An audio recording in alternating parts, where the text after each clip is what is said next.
Spend the next little bit talking about the new subtool options and the remeshing abilities that you can do under subtools now.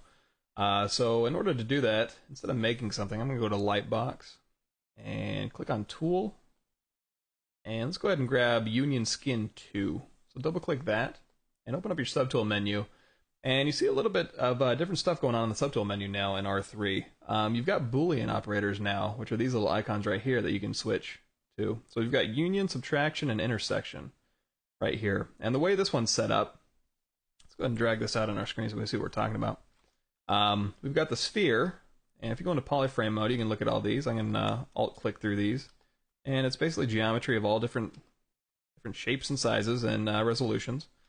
And your sphere is set on union, and you've got your rectangle layer in the middle set to intersection, and then the rest of the cylinders, which go all the way through the object. Turn on transparent and select the cylinder, you'll see just passes all the way through the object. Those are set on subtraction. So we'll go out of transparent mode and go out of polyframe.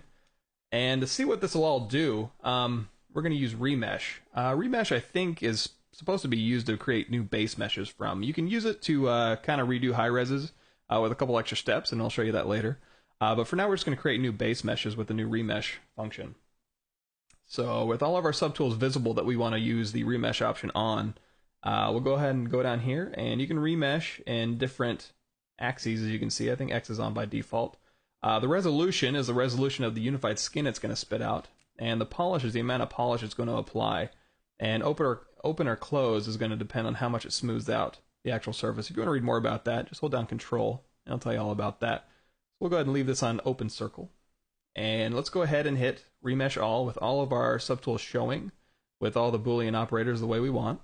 And at the bottom of our selection right here, go ahead and turn this off. You'll see we have a new mesh. Go into polyframe mode. And it spit out the resolution at 128. And you can go in here with your new planer and polish brushes and really clean this up.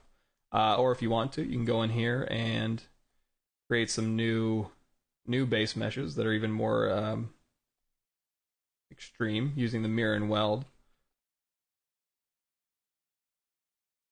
You can make all sorts of new cool meshes out of those two options. So let's go up here, and we'll go ahead and delete that. And I'm going to go ahead and hit Always OK for now. And to make all these all show up again, I'm going to hit this eyeball icon. You'll also notice right next to the eyeball icon is a new brush icon.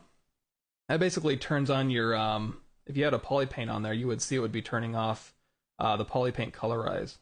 So just a quick way to turn your colorize on or off. If you want to sculpt and get rid of your polypaint and just focus on the details of your sculpt, you can do that, and then you can turn your polypaint back on just using that icon right there. But with this, all these showing again, we're going to go ahead and change this resolution down to, say, 64. And we'll hit Remesh All. And we'll select that and click the eyeball to turn everything else off. And you'll see it gives us a little lower res mesh. So that's definitely a cool new thing in subtools. That's totally useful and for creating new base meshes.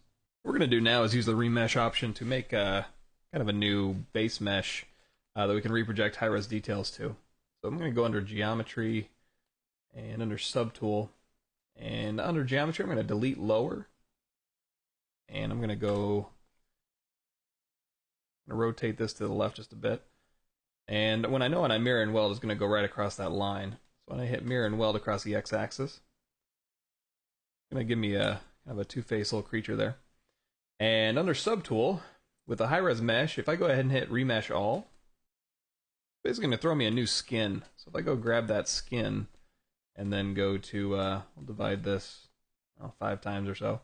And then if I hit Project All, it's going to project that detail from our head on the inside to that new skin head that the remesh created.